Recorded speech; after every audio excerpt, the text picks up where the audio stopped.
Olá pessoal, bem-vindo ao segundo dia de leitura comentada do nosso livrinho aqui, A Guerra da Arte, mais traduzido para português, Como Superar Seus Limites Internos. A gente leu até a página 16 no vídeo anterior, dando uma introdução de quem é o Steven Pressfield, né? O que é esse livro, a importância desse livro. Esse livro já foi trazido aqui para o Brasil por diversas pessoas que comentaram, né? Como a Lucilena Galvão, que escreveu aqui o prefácio, né? E ele é muito importante pelo tema que ele traz. Prepara aí seu cafezinho já, o seu lápis, a sua régua, a forma que você faz para grifar, porque aqui também a gente vai te ensinar ou trazer alguns insights do nosso curso e do nosso livro, O Leitor Supremo, de como você faz anotações, como você grava, como depois você aplica. Então, ao longo dessa leitura, a gente vai dando alguns insights que estão aqui condensados, organizados, todos estruturadinhos no nosso curso e no nosso livro, para você ser a sua melhor versão. Né? Aqui ele fala, e a gente usou no vídeo anterior, a palavra, né, do antagonista, que é a palavra utilizada no livro da Escola dos Deuses pelo Hélio Dana, que é aquele alter ego, aquele pensamento que está contra você ou te desafiando. Aqui ele usa a palavra resistência. É aquilo, independente da palavra que você use qual você quiser, né? A gente lê um livro, a gente tem que inferir sobre esse livro, independente da palavra que você usar, mas é aquilo que te impede a ter uma disciplina e principalmente a fazer aquilo que você se predispõe. É isso. Vamos tomar aqui um cafezinho. É isso, né?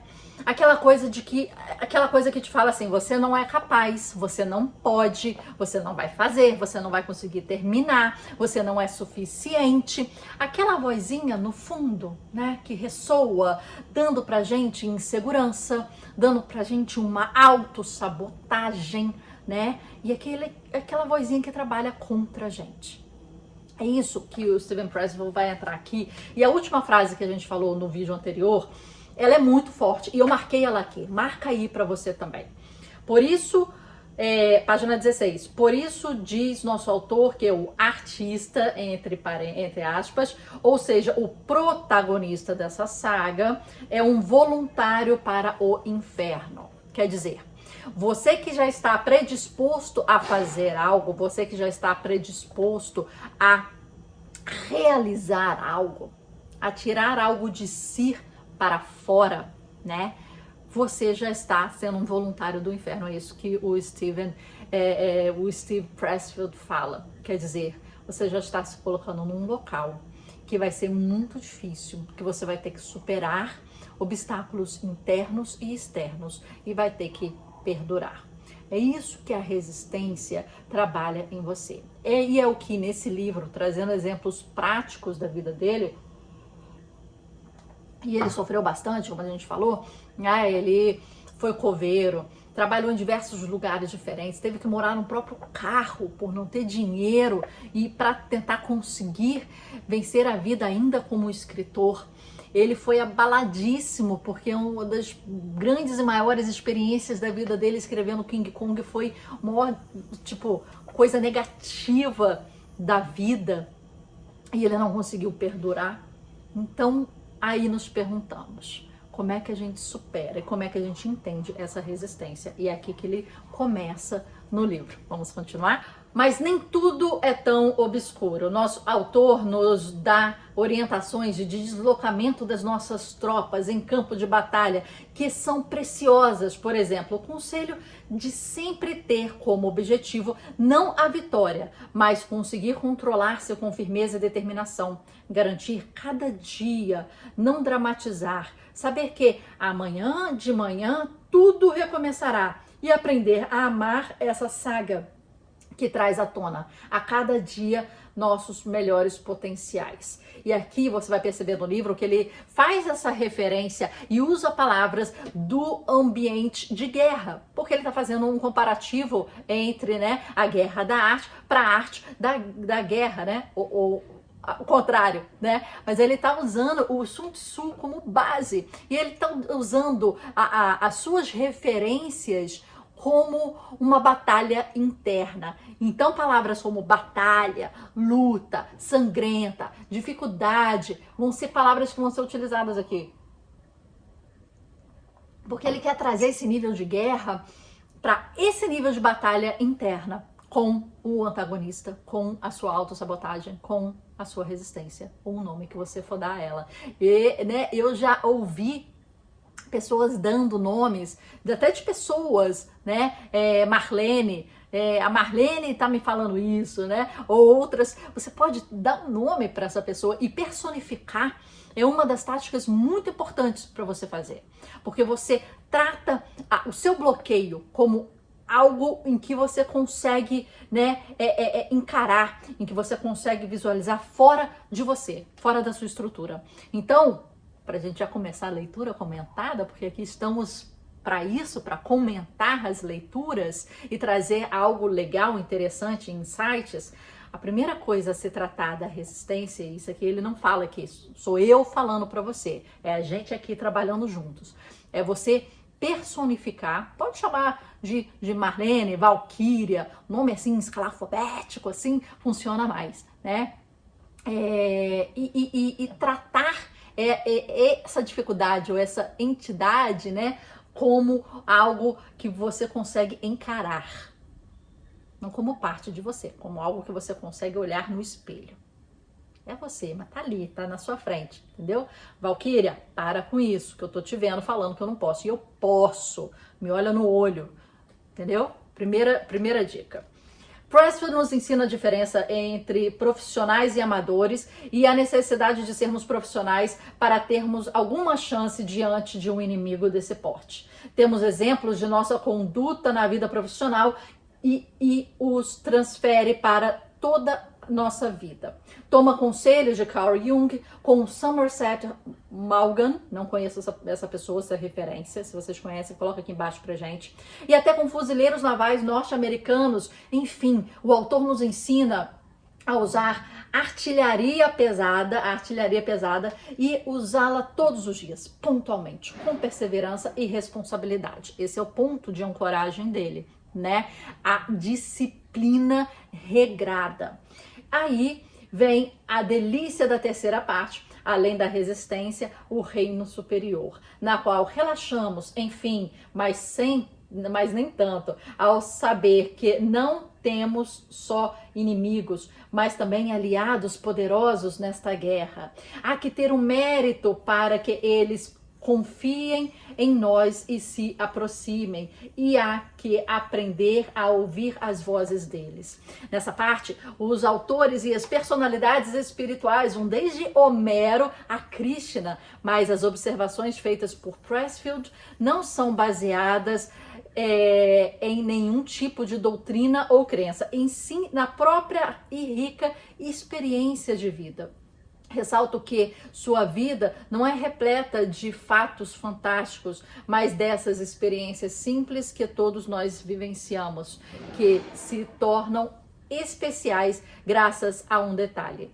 Ele sabe ver e ouvir, ele sabe guardá-las e crescer com elas. Em sua manifestação de humildade genuína e com a maior naturalidade possível, ele nos fala das suas experiências como trabalhador em plataformas de petróleo, motorista de reboques e de trator, e outras peripécias que quanto foi reunida ao aprendizado em cada um desses episódios. Uma vida movimentada, mas comum, aliada a um segredo complexo. Ele sabe ler os recados que a vida lhe manda, e o presente livro é uma esforçada e brilhante tentativa de alfabetizar a outros nessa mesma arte. Uma das coisas mais importantes que a gente fala para artistas, mas não só artistas, né? E aqui eu quero deixar claro que a gente está lendo esses livros que tem um cunho artístico, ele é escritor e fala da escrita como pano de fundo, né? Eu sou pintora, sou artista visual e falo com esse pano de fundo, mas para qualquer pessoa que é criativo e precisa de olhar o mundo com outros olhos, com as lentes da criatividade. Isso aqui é para você. Então, o que ele fala aqui é muito interessante, porque a gente vai aprender e amar essa saga que traz à tona cada dia os nossos melhores potenciais. E isso é muito bom. E ele fala, ele sabe ler. Você saber ler não é ler de ler, né? O que ele está falando é saber observar e entender a vida. E essa é uma das maiores atributos que um artista, ou que um grande pensador, ou que um grande profissional deve ter. A observação ativa. E não só observação ativa de que, né, tô observando, tô entendendo, mas de pegar aquele entendimento, colocá-lo aqui e fazer aquilo passar pelo corpo e voltar aqui à sua mão para fazer algo real com isso. E é isso que a gente ensina aqui no nosso livro e no nosso curso, né, o Leitor Supremo. Aqui como fazer anotações, como fazer, né, inferências sobre isso, como fazer uma boa curadoria de livros, escolher livros bons que não te façam perder tempo, mas como você vai internalizar tudo isso. Porque só ler não vai te levar a nada. Você tem que usar o poder da ação. E é isso que ele fala aqui de forma magistral. Por fim, para não me adiantar às belas surpresas que o livro traz, como um daqueles presentes que ganhamos de algum momento da vida, ou que carimbam o tempo com o nosso parecer estar além dele, Steven Pressfield conclui a obra com uma série de frases que golpeiam a nossa resistência de maneira tão certeira como só um renomado e profissional lutador de boxe faria. Uma delas eu gostaria de presentear os leitores com uma preciosa lembrança que guardo nessa ocasião, denominada O Dia em que Li Como Superar os Limites Internos. Ela tem sempre sido levada por mim como uma arma eficaz que permanece de sentinela, avançando a minha própria guerra. Gente, eu pulei alguma parte aí? Eu pulei alguma parte aí? Acho que não, né? Tá bom. E também tal. A sentinela avançada da minha própria guerra interior e espero que possa ser de grande valor também para vocês. Desejo a todos uma boa leitura. Lucilena Galvão, que fez o prefácio. Ceder à resistência envergonha aqueles que criaram com o único objetivo de empurrar a raça humana 1 milímetro para frente em seu longo caminho de retorno a Deus.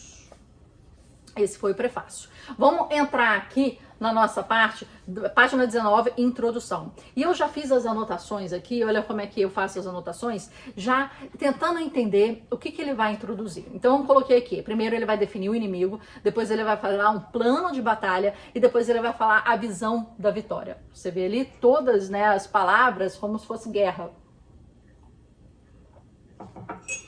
E vamos lá, introdução. Steven Pressfield escreveu o livro Como Superar Seus Limites Internos para mim. Devo tê-lo escrito para você também, mas sei que escreveu expressamente para mim porque mantenho recordes olímpicos de procrastinação. Quem não, né? Vai pensando aí o que você procrastina.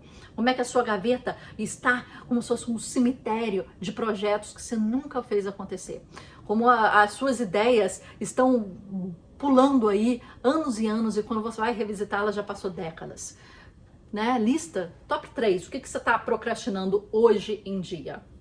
Posso procrastinar até a reflexão do meu problema de procrastinação. Posso procrastinar o enfrentamento do meu problema de procrastinação pensando nele. Assim, Pressfield, esse homem destemido, me pediu para escrever a introdução com prazo, sabendo que não importava quanto eu adiasse, escreveria finalmente por mãos a obra e fazer meu trabalho. Enfim, na última hora, lendo a primeira parte, resistência, definindo o inimigo, sentia-me culpado a cada página. Mas então, na segunda parte, me sugeriu um plano de batalha. Na terceira parte, uma visão de vitória. E quando terminei o Como Superar os Meus Limites, sentia os eflúvios de uma calma positiva. Agora sei que posso vencer essa guerra. E se eu posso, você também pode. Eu acho que aprender por exemplo, e não só exemplo, né? Aprender por entender o mindset e masterizar outras pessoas em que você admira é uma coisa fantástica, né? E eu acho que a grande palavra aí está modelar. Modelar é a grande palavra. Quem que você admira tanto que você gostaria de modelar o modelo mental ou as estratégias dessa pessoa? Você escreveu aqui, eu queria que você separasse papel e caneta sempre quando a gente estivesse lendo. Você escreveu aqui quais são os top 3 coisas que você está procrastinando. Se ainda não escreveu, escreve agora, por favor. E agora eu quero que você pense, quais são os top 3 ou uma, né?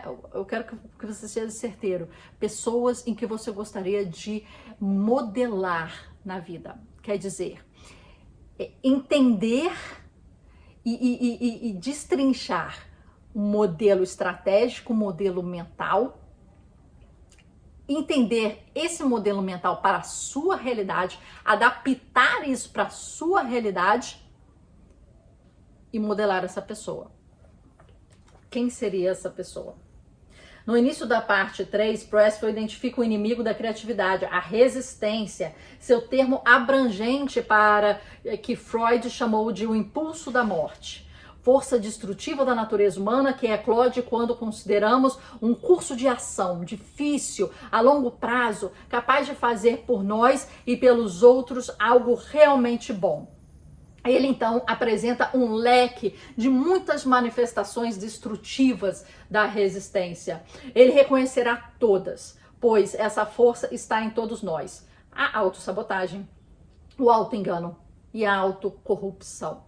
Nós, escritores, reconhecemos isso como bloqueio, paralisia cujos sintomas podem alimentar um péssimo comportamento.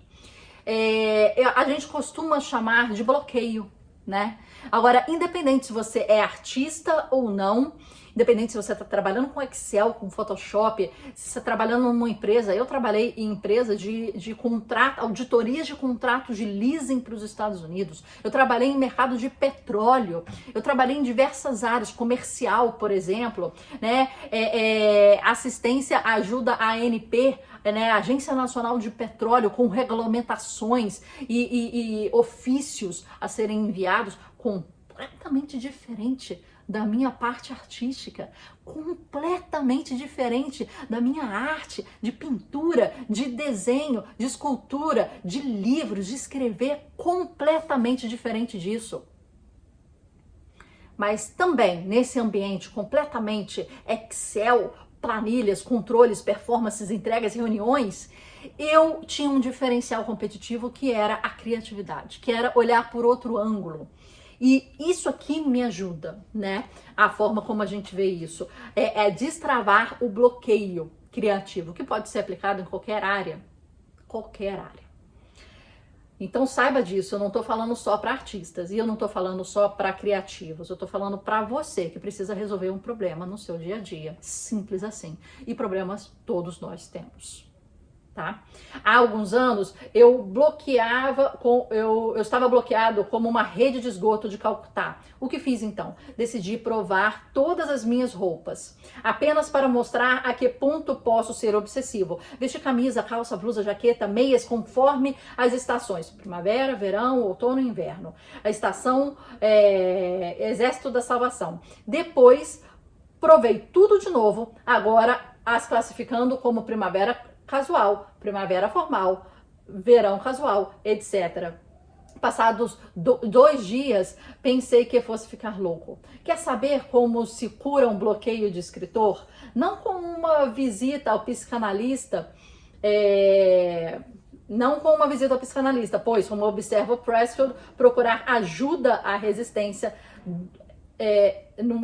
procurar ajuda é resistência no aspecto mais sedutor. Olha aí. Procurar ajuda é resistência no aspecto mais sedutor. Aquela pessoa que fala assim, gente, vou fazer um projeto. Aí começa estudando. Não, tô estudando, tô analisando, tô pesquisando, tô levantando os dados. E fica 1, 2 anos nisso, né? Ela não está fazendo o projeto. Ela está fazendo uma resistência refinada. E ele fala aqui que procurar ajuda é uma parte de você não querer se ajudar, né? Não, a cura está na segunda parte, combata a resistência, torne-se profissional. E aqui ele vai explicar o que é tornar-se profissional.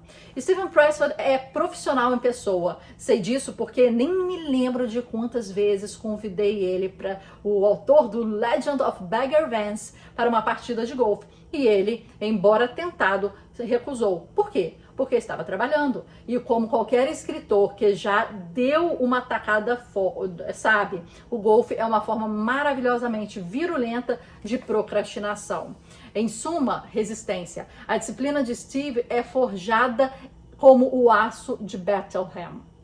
Olha como é que é. Ele cria camadas de proteção, né? Para não deixar que essa resistência venha a ele. Eu li os livros Gates of Fire, que são os portões de fogo dele, né? E Tides of War, não sei a tradução para português, do início ao fim, enquanto viajava pela Europa. Não sou um cara chorão, não chorava lendo um livro desde The Red Pony, mas esses romances me tocam. Sentados em cafés, tentava conter as lágrimas diante da coragem desenfreada daqueles gregos que moldaram e salvaram a civilização ocidental. Vendo além da sua prosa fluida e sentindo a profundidade da sua pesquisa, de seu conhecimento da natureza, das sociedades humanas e dos seus detalhes vividamente concebidos, fiquei impressionado com o trabalho exigido e o trabalho que lançou as bases das suas fascinantes criações. E não sou o único a pensar assim. Quando comprei o livro em Londres, disseram-me que os romances de Steve são agora recomendados por professores de história de Oxford aos seus alunos que quiserem entender a vida na Grécia Clássica. Leiam Pressfield. Você entende o nível de pesquisa que ele faz para embasar os seus livros? O nível de pesquisa daquela época, como viviam, o que falavam, como vestiam, para trazer um pano de fundo contextual para aquele livro que fala sobre a guerra, que é um nível de detalhe e de pesquisa tão grande em que historiadores estão utilizando os seus livros como base de conhecimento. Quando o artista chega nesse nível de ser referência, né? É impressionante isso, né? É impressionante. Como pode um artista adquirir tanto poder? No segundo livro, Pressfield elabora dia a dia, passo a passo, a campanha do profissional: preparação, ordem, paciência, firmeza, ação em face ao medo e ao fracasso, sem desculpas, sem conversa fiada. E o melhor de tudo, a concepção brilhante de que o profissional se concentra em primeiro lugar, em último lugar e sempre no domínio da técnica. Olha que interessante ele está falando. A terceira parte, além da resistência, o reino superior, aborda a inspiração. Esse resultado sublime que floresce dos sulcos do profissional que empenha um arado e lavra o campo da sua arte. Nas palavras de Pressfield, quando nos sentamos todos os dias, fazemos nosso trabalho. O poder se concentra à nossa volta. Tornamo-nos um imã que atrai limalha de ferro. As ideias surgem, as percepções se multiplicam. Quanto ao efeito da inspiração, Steve e eu concordamos completamente. De fato, imagens e ideias impressionantes aparecem como do nada. Esses vislumbres aparentemente espontâneos são tão assombrosos que é difícil acreditar que pessoas medíocres como nós os criaram. Então, de onde vem nosso melhor material? É nesse ponto, a causa da inspiração, que vemos as coisas de modo diferente. Na primeira parte, Steve atribui aos genes as raízes evolucionárias da resistência. E concordo. A causa é genética. Uma força negativa, esse negro antagonismo à criatividade, está profundamente implantada na nossa humanidade. E a gente vê isso desde muito tempo, né? Você consegue ver os seus pais, seus amigos, né? Falando que vão fazer e não fazem. Falando que hoje começam, né? E tendo aquela frescor da segunda-feira, né? Sempre coloca para a próxima segunda e a próxima segunda. E eu não estou fora disso. Vocês estão vendo isso aqui acima? Isso aqui, ela é uma agenda para mim, para eu começar a fazer certas coisas com ritmo. Só que eu não comecei, né? Ela tá aqui, os números, e quando eu começo, eu devo tirar, né? É como se fosse, tipo assim, passar 30 dias aqui, 30 dias sem doce, sem açúcar. Fazer 30 dias, né, de exercício consecutivo. E você vê que eu não consegui. Você vê que ainda tá aqui, né? Eu não consegui, eu começo, 1, 2 semanas, paro, volto com os meus papeizinhos para cá. Então, eu também tenho uma dificuldade, né, de perdurar certos hábitos, né? E tem uns livros muito interessantes, né, que esqueci o nome dele agora, Gigon, Nada Pode Te Deter, uma coisa assim. Que parece ser muito interessante, né? Em que fala que ele segue, né, os 75 Hard. E é uma hashtag, é um projeto criado, né? Se você conseguir 75 hard, quer dizer, 75 dias sem quebrar, unbroken, como eles falam no CrossFit, unbroken, de exercício pesado, hard, um exercício pesado. E essa hashtag tomou uma proporção gigantesca, principalmente nos Estados Unidos, de pessoas fazendo 75 hard. Porque segundo esse cara, Giggons, não sei, depois eu coloco o nome dele aqui abaixo na legenda para vocês, tá? Quando eu não lembrar a referência direta aqui. Ele foi da Marinha, ele foi fuzileiro, ele, né, tem um material gigantesco e se ele fala que se você conseguir manter essa disciplina por 75 dias sem quebrar, sem parar, você consegue, né, sustentar aí essa disciplina. Muita gente fala 21 dias, né, tem isso, né, o poder do hábito, fala 21 dias, tem gente que fala 30 dias, mas esse projeto é de exercício e de 75 dias, né? Então é bem interessante como ele coloca isso, mas é muito difícil, é a resistência te falando, hoje tá chovendo, não precisa ir, hoje tá não sei o que, hoje tá frio, né? Você tá com dor de barriga, você tá com, né, menstruada, você tá não sei o que, e essa cabeça da resistência, ela vai te dar várias desculpas interessantíssimas, mas interessantíssimas mesmo. Aí você vai ter o perigo de cair. É isso que ele vai falar aqui nesse livro, né?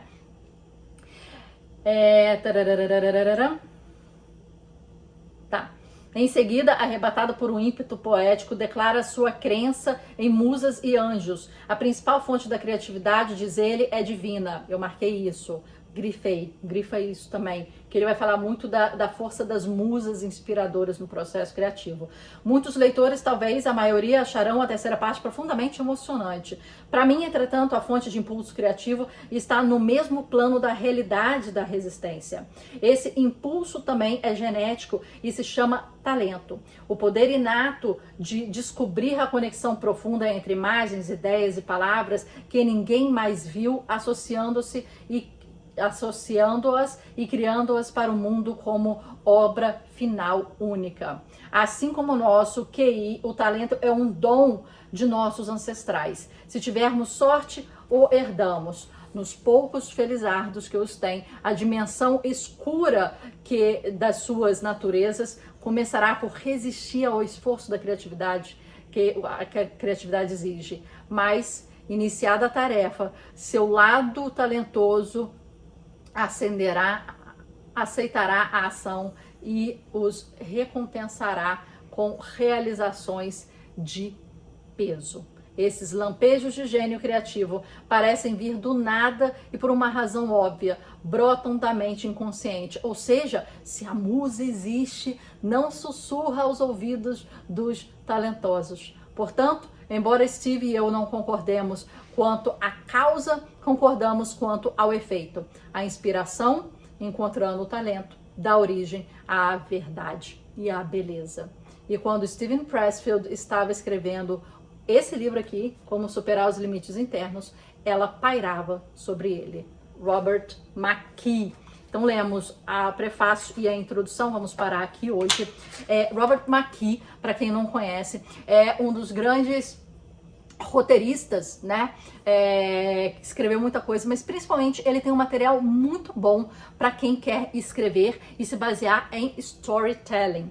Então ele tem os livros e as maiores referências de livros em escrita, roteiro, criação de personagem, criação de clímax e storytelling. Então, para quem não o conhece, é interessante, para independente se você está escrevendo um livro ou não, não é esse o ponto. Você pode estar escrevendo uma copy, né, uma escrita persuasiva, você está criando uma história, você está criando o seu branding, o seu posicionamento. O Robert McKee tem livros muito legais nesse sentido, para você desenvolver esses ganchos, essas histórias, esses clímax e essas personagens. Então ficamos por aqui, terminamos aí a parte introdutória e amanhã a gente entra de fato aí no O Que Faço. Paramos na página 25. Até amanhã.